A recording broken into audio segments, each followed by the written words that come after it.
ఈరోజు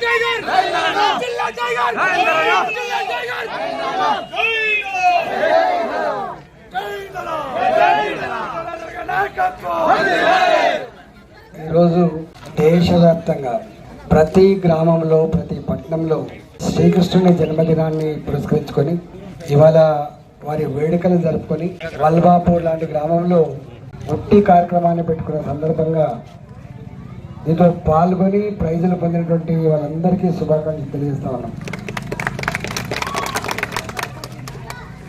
శ్రీకృష్ణుని గురించి ఎంత చెప్పినా ఒడవని చరిత్ర. మనిషి బతికున్నంత వరకు, భూలోకంలో మనిషి బతికున్నంత వరకు ఆయనను తలుచుకొని మనిషి ఉండడు, ఆయన స్ఫూర్తి పొందని జాతి ఉండదు. ఆయన మానవాళికి అనేక మార్గదర్శనం చేసిండు. ఓరి నరుడా, నీవు నిమిత్త మాత్రుడివి, కర్త కర్మ క్రియ నేను మాత్రమే, నేనే చేయించేవాడిని, నేనే సృష్టిలో అన్ని అని చెప్పినటువంటి మహనీయుడు శ్రీకృష్ణ భగవానుడు. ఆయన అంటాడు ఒక సందర్భంలో, నీవు ఈ లోకానికి వచ్చినప్పుడు నువ్వు ఒట్టి చేతితో వస్తావు, మళ్ళీ పోయేటప్పుడు కూడా ఒట్టి చేతులతో పోతావు. ఈ చిన్న జీవితానికి ఇంత టెన్షన్, ఇంత దుర్మార్గాలు, ఇంత అరాచకాలు ఎందుకని చెప్పినటువంటి మహనీయుడు శ్రీకృష్ణుడు. గుర్తుపెట్టుకోండి,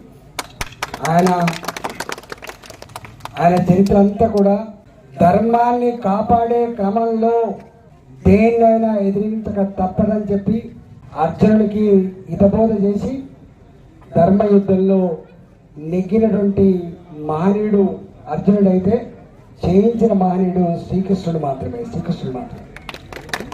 ఆనాడు పంచ పాండవుల గురించి, కౌరవుల గురించి, ఆ రోజు జరిగినటువంటి మహాభారత యుద్ధ సంగ్రామం గురించి మీరు టీవీలలో అనేకం చూసినప్పుడు ఎంత మనకి ప్రతి మనిషికి ఎట్లా స్ఫూర్తి పొందుతామో అర్థమైంది. కాబట్టి ఇవాళ మరొకసారి శ్రీకృష్ణుని జన్మదిన సందర్భంగా ఆయన ఒకసారి అవలోకనం చేసుకొని మనుషులంతా కూడా ధర్మం కోసం, న్యాయం కోసం, మంచి కోసం కలిసిమెలిసి ఉన్నటువంటి జీవితాన్ని అలవాటు చేసుకోవాలని చెప్పి ఈ సందర్భంగా తెలియజేస్తూ, వల్బాపూర్ మా శ్రీకృష్ణుని వారసుకి ఎక్కువ సభ్య ఉన్నటువంటి గ్రామం ఇది.